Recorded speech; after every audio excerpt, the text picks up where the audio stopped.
सर्वसामान्यांच्या हक्काचा आवाज जागर जनस्थान।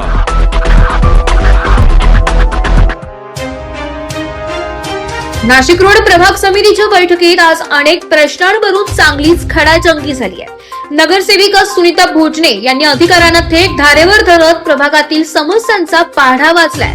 प्रभाग क्रमांक 18 मध्ये तसेच ठिकठिकाणी MGL पाईपलाईनमुळे रस्त्यात लहान मोठे खड्डे पडले, त्यामुळे बरेच अपघाताला नागरिकांना सामोरे जावे लागत आहे। नगरसेविका सुनीता भोजने यांनी सांगितले की प्रभागातील अनेक रस्त्यांवर MGP पाईपलाईनच्या कामासाठी रस्ते खोदण्यात आले, मात्र खोदकामानंतर खड्डे तसेच ठेवल्याने लहान मोठ्या अपघातांची मालिका सुरू आहे। दुचाकीस्वारांना याचा सर्वाधिक फटका बसतोय। त्यांनी अधिकाऱ्यांवर नाराजी व्यक्त करत म्हटलंय, नगरसेवकांना विश्वासात न घेता परस्पर खोदकामे केली जात आहे, रस्त्याची दुरुस्तीही केली जात नाहीये, त्यामुळे त्रस्त नागरिक थेट नगरसेवकांकडे विचारणा करतात असेही ते म्हणाले। संबंधित ठेकेदार आणि अधिकाऱ्यांनी कोणतेही काम सुरू करण्यापूर्वी नगरसेवकांना कळवणे गरजेचे आहे अशी स्पष्ट भूमिका त्यांनी मांडली आहे। प्रभागात पाणी समस्या मोठ्या प्रमाणात आहे, याकडेही भोजने यांनी लक्ष वेधलंय। नागरिकांना वेळेवर आणि पुरेसे पाणी मिळत नसल्याने त्रास सहन करावा लागतोय, या संदर्भात वेळीच उपाययोजना करण्याची मागणी त्यांनी अधिकाऱ्यांकडे केली आहे। सभापती रमेश ढोंगडे यांनी बैठकीत उपस्थित अधिकाऱ्यांनी सर्व मुद्द्यांची दखल घेऊन तातडीने कार्यवाही करण्याचे आदेश दिले।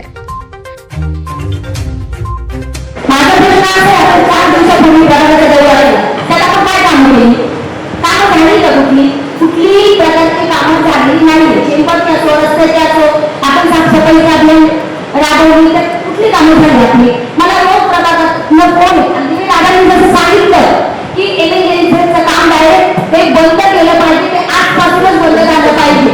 माझ्या प्रभागामधून एवढे मला सकाळपासून काम येतात 5 वाजेपासून, अक्षरशः मला 5 दिवसापासून 4 दिवसापासून शाळेच्या स्कूल व्हॅन सुद्धा त्यांना यायला येत नाहीये। माझी स्वतःची कामाला असलेली बाईक त्याला तू का आली नाही तरी म्हणे काही मला येण्यासाठी रस्ता नाहीये, तर त्याचं मला उत्तर कोण देणार?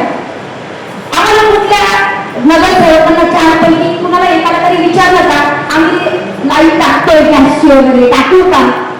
इतकी गैरसोय केली, कस टाका खडीच टाका असं आम्ही वारंवार सांगताना त्यांनी कुठल्याही प्रकारचा आमच्या प्रभागामध्ये गल्लीचे रस्ते खोदून ठेवलेले आहे मॅडम।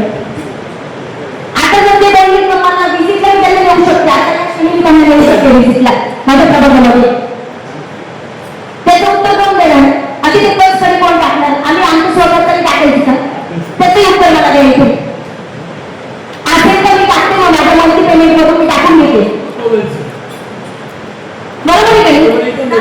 मला फोन मला डायरेक्ट फोटो टाकते त्यांनी। आपण भेटाय बघा मॅडम, एवढं मी किती 2 मिनिटं फोटो दाखवण्यासाठी बाई पण मॅडम कोणी चालू शकत नाही। एखादी वयोवृद्ध व्यक्ती पडली, लहान मुलं पडले, त्याचा धक्का आमच्यावर पडणार आहे। लोकांनी आम्हाला सहकार्य केलं, मदत केलं, निवडून दिली, मग लोक आमच्याकडून अपेक्षा ठेवणार आहे। मग याचा प्रश्न उत्तर कोण देणार आहे मला?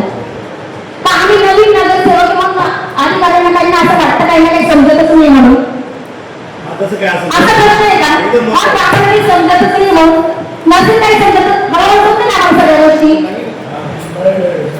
बरोबर आहे का? मला याचं उत्तर आहे।